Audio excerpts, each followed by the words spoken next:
Europe threatens to break up big tech if it doesn't play by new rules. Officials across Europe on Tuesday unveiled legislation that would give regulators sweeping new powers to take on US tech giants, threatening huge fines and raising the prospect of breakups or bans for repeat offenders.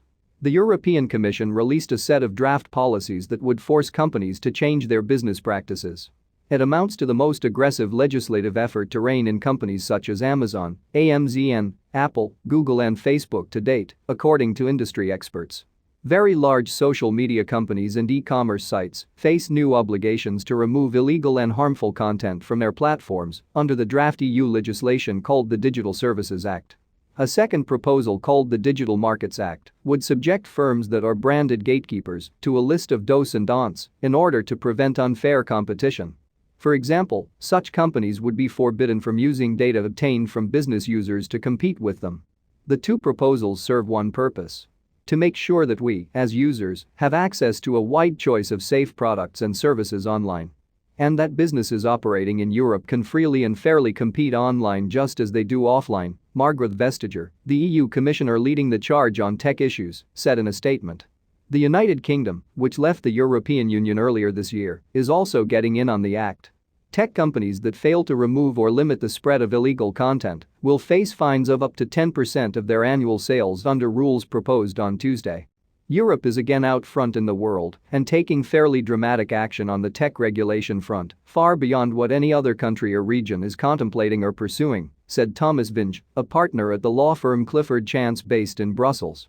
Companies that don't follow the proposed EU content policies could be fined up to 6% of global revenues, and repeat offenders could see their platforms temporarily banned.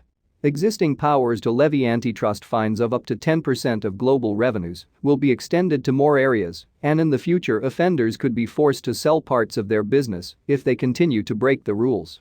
Tech companies are expected to push back strongly against the proposals.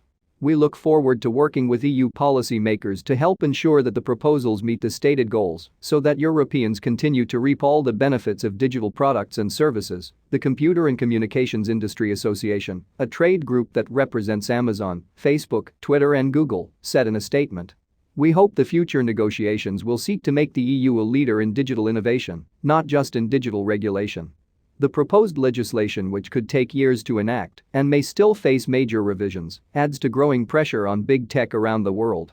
Vestager said at a press conference that actions taken by the European Union, the United States, Australia, Canada and Japan are part of a global conversation.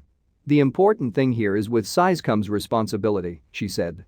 In the United States, the federal government and states have launched landmark antitrust lawsuits against Google and Facebook, directly challenging the dominance of Silicon Valley's top names. The Federal Trade Commission wants to force Facebook to sell Instagram and WhatsApp, breaking up the company. The UK government warned it was prepared to ban platforms that fail to take the new rules seriously and impose criminal sanctions on senior managers.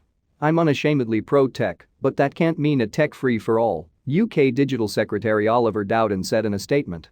We are entering a new age of accountability for tech to protect children and vulnerable users, to restore trust in this industry, and to enshrine in law safeguards for free speech. A small group of companies with the largest online presences, including Facebook, TikTok and Twitter, will face the toughest regulations in the United Kingdom. They'll need to assess the risk of content causing significant physical or psychological harm, make it easy for people to report harmful content, and publish transparency reports on their efforts. Europe's draft rules are an acknowledgement that regions' past efforts to preserve competition through lengthy investigations have not been effective in tackling behavior from the likes of Google and Apple, and that more aggressive action is needed. The European antitrust cases take too long, and by the time they're resolved, the anti-competitive conduct has achieved its goal, Vinge said. There has been a sense now for some time that something more needs to be done.